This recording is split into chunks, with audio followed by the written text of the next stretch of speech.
শুভ সকাল সবাইকে। দিদি রান্নাঘর ব্লগ চ্যানেলের পক্ষ থেকে সবাইকে জানাই সরস্বতী পূজার অনেক অনেক শুভেচ্ছা ও অভিনন্দন। এবছর সরস্বতী পূজা পড়েছে 2 দিনে। তো আমরা পুজো করেছিলাম 3 তারিখে, ফেব্রুয়ারি মাসের 3 তারিখে। সকাল সকাল আমরা ঘুম থেকে উঠে যে নিম পাতা নিয়ে আসলাম, হলুদ নিয়ে আসলাম, আর এদিকে গরম জল করছি। এখন নিম পাতা, হলুদ আর মটকিল পাতা ভালো করে ধুয়ে বেটে নিব। কয়টা নিম পাতা জলে দিয়ে দিলাম সিদ্ধ হতে। এই যে এখানে শিলপাটা ধুয়ে নিয়েছি, নিম পাতা হলুদ সব ভালো করে এই যে ধুয়ে নিয়েছি। এগুলো এখন এই শিলপাটায় বেটে নিব। সরস্বতী পূজা উপলক্ষে সকাল সকাল ঘুম থেকে উঠে নিম পাতা, মটকিল পাতা, হলুদ ভালো করে ধুয়ে নিয়েছি। এগুলো সব এখন শিলপাটায় বেশি করে বেটে নিব। আর ওদিকে গরম জল করছি নিম পাতা দিয়ে, নিম পাতা সেদ্ধ দিয়ে।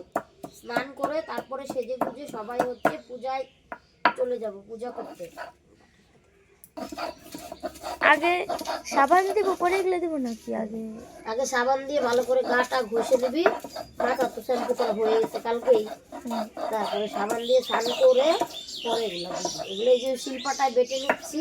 আগে এগুলো দিয়ে পরে দিব না, আগে স্নান করবি, যেমন ভাবে প্রতিদিন স্নান করিস সাবান দিয়ে। তারপরে জল ঢালবি, একটু জল ঢালে পরে এগুলো সুন্দর করে ডলে ডলে দিবি। পরে স্নান করবি আবার সাবান দিয়ে। না, এগুলো দিয়ে আর সাবান দিতে হবে না। এই যেগুলো সব বেটে নিব, নিম পাতা, মটকিল পাতা, তারপরে এই যে কাঁচা হলুদ, এর সাথে একটু সর্ষের তেল মিশিয়ে নিয়ে পরে স্নান করতে হবে। সরস্বতী পূজার দিন এইভাবে হলুদ, নিম পাতা, মটকিল পাতা দিয়ে স্নান করলে সারা বছর শরীরে কোনো দাঁত, পাচড়া, চুলকানি এইসব হয় না। আর সৌন্দর্য বৃদ্ধি পায়, শ্রী বৃদ্ধি পায়। সরস্বতী পূজাকে শ্রী পঞ্চমী বলা হয়। এই জন্য সরস্বতী পূজার দিন কিন্তু এটা করতেই হয় আমাদের মধ্যে।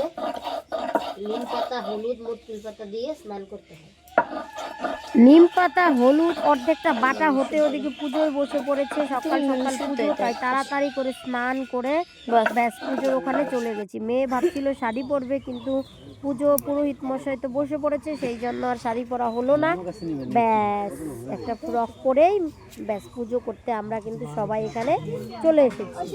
সরস্বতী পূজা মূলত ছাত্রছাত্রীদের পূজা, তবে অভিভাবক অভিভাবিকা আমরা যারা আছি সবাই কিন্তু এই পুজো খুব মন দিয়ে ভক্তি সহকারে করি। সরস্বতী মা বিদ্যার দেবী। আর আজকের দিনে স্নান করে, উপবাস করে, শুদ্ধ বস্ত্র পরিধান করে পুজো করে সরস্বতী মায়ের কাছ থেকে আমরা কিন্তু আশীর্বাদ গ্রহণ করি, যেন আমাদের বিদ্যা, বুদ্ধি, জ্ঞান এইসব হচ্ছে দেন। অনেক দিন থেকেই কিন্তু আমাদের গ্রামে গাছে কুল পেকেছিল। তো মেয়ে অনেকদিন বলছিল কি মা কুল খাবো, বললাম কি না, সরস্বতী পুজোর আগে তো কুল খেতে হয় না। আর আমার মেয়ে খুব বাধ্য, তো কোনো কুল টুল খায় নাই। আজকে পূজা শেষ হয়ে গেলে ভাবছে মন ভরে কুল খাবে। সরস্বতী মায়ের পুজোর সময় সরস্বতী মাকে পাকা কুল এইসব দিয়ে হচ্ছে নিবেদন করি। তো একটা ভোগের থালা সাজিয়ে নিয়ে আসছিলাম কুল আর কিছু ফল দিয়ে। তো ভোগটা দিয়ে প্রণাম করে আমরা পুজো করতে বসে গেছি।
নমো বিদ্যাদেবী ওই সরস্বতী বিবেরানি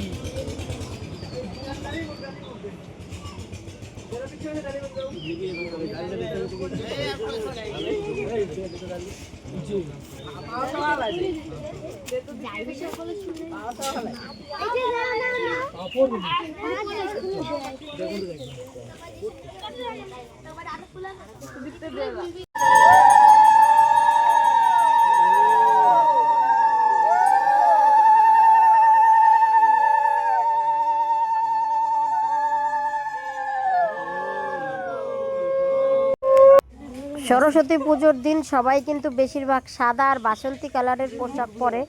তো যাই হোক, আমরা হচ্ছে তাড়াহুড়ো করে কোনো মতন রেডি হয়ে চলে আসলাম। বাসন্তী কালারের একটা উড়না সঙ্গে নিয়েছি আর কি। যাই হোক, তো পূজা করতে শুরু করে দিয়েছি। পুজো আমাদের অর্ধেকটা হয়েও গেল, এখন শুধু অঞ্জলি দেওয়ার পালা। আর এই সরস্বতী পূজার দিন কিন্তু আমাদের গ্রামে প্রত্যেকটা বাড়িতে বাড়িতে আজকে পায়েস রান্না হবে, আবার কুলের আচার তৈরি হবে। এটা আমাদের বাড়ির একদম পাশে বটতলা, সেই বটতলায় পুজো হচ্ছে। আমরা এখানে গ্রামের ভাই বোন, দাদা দিদি, কাকা কাকু কাকিমা, ভাস্তা ভাস্তি, দিদা সবাই মিলে, পিসি সবাই মিলে খুব আনন্দের সাথে পুজো করেছি আর শ্রদ্ধা করেছি।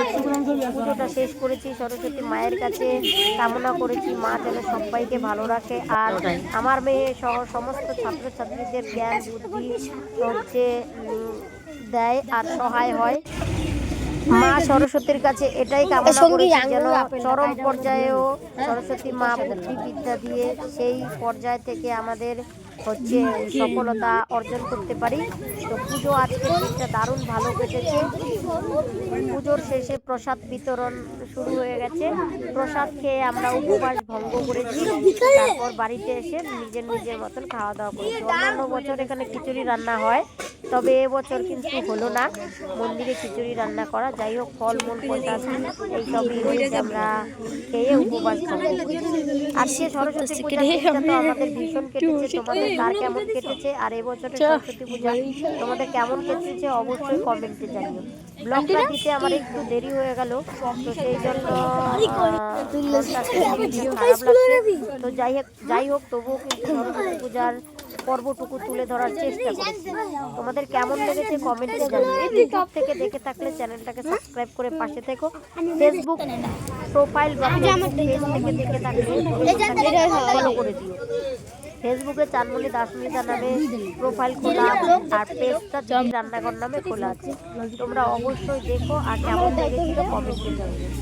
দেখা হচ্ছে তাহলে পরের ভিডিওতে, ততক্ষণের জন্য তোমরা সকলেই ভালো থেকো, সবাই দিয়ে দেবে। হ্যাঁ, পুজো শেষ হয়ে গেল, এখন দেখো প্রসাদ বিতরণ করছি। এখন কিন্তু ব্লগটা শেষ হয়নি।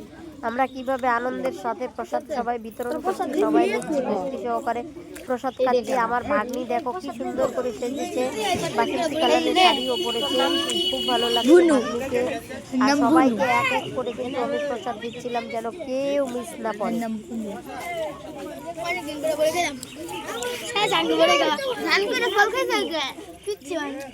এই সঙ্গীতা উন তো লাড্ডু লই দুইটা উনতে তো ভাটি লই